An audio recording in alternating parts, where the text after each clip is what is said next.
Au bord du fleuve Zambèze, là où les palmiers bercent leurs feuilles dans le vent tiède, vivait jadis une femme dont la beauté était telle que même les oiseaux suspendaient leur chant pour l'admirer. Elle s'appelait Nyoka. Sa peau était aussi lisse que l'écorce du baobab jeune, ses yeux scintillaient comme deux rivières sous le clair de lune, et sa voix avait la douceur du miel de Marula. Mais Nyoka était comme le feu sous la cendre, attirante, mais dangereux. Sous son sourire se dissimulait un esprit rusé, une femme dont le cœur ne connaissait ni loyauté, ni amour sincère.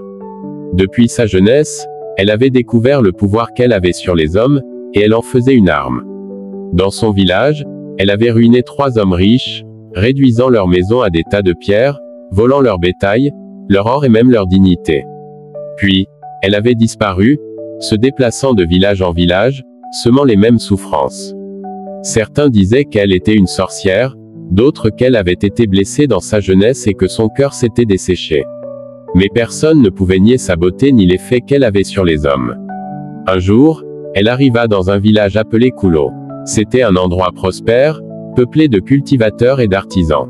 Le chef du village, un vieil homme sage appelé Mandimba, savait que la paix de Kulo pouvait être fragile. Aussi, lorsqu'il vit Nyoka arriver, il la reconnut grâce aux histoires murmurées par le vent des anciens. Il demanda discrètement à une vieille amie, Mama Demba, la gardienne des herbes et des secrets, de garder un œil sur elle. Mama Demba avait vu bien des saisons passées. Son dos était courbé, mais son esprit restait vif comme une lame.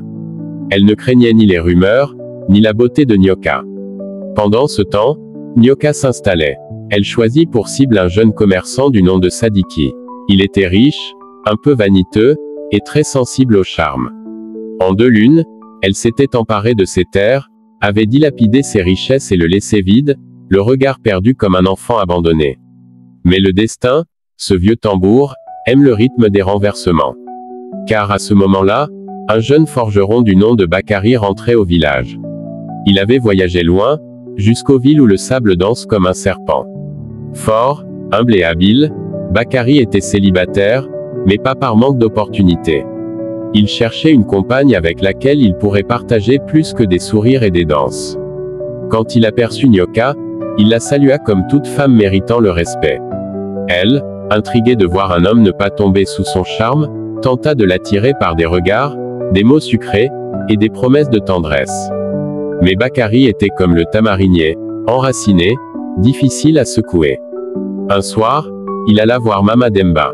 Mère des anciens, dit-il, je sens que cette femme ne porte pas la vérité dans ses bras. Mais je ne veux pas la condamner. Peut-être que son chemin est tordu parce que personne ne lui a tendu de miroir. Mama Demba sourit, ses yeux brillants comme des étoiles anciennes. Si tu veux lui tendre ce miroir, alors fais-le avec le souffle des ancêtres. Invite-la à la calebasse de vérité. Si elle boit, elle verra. Si elle refuse, elle révélera. Ainsi fut fait. Bakari invita Nyoka à une cérémonie en son honneur. Curieuse et flattée, elle accepta. Sous l'arbre aux palabres, Mama Demba apporta une calebasse ornée de symboles anciens. Voici le breuvage de vérité, dit-elle. Que celui qui n'a rien à cacher en boive 3 gorgées. Nyoka, piqué dans son orgueil, saisit la calebasse et but. 1 fois, 2 fois, 3 fois, puis elle chancela. Ses paupières devinrent lourdes, et elle s'écroula dans un sommeil profond.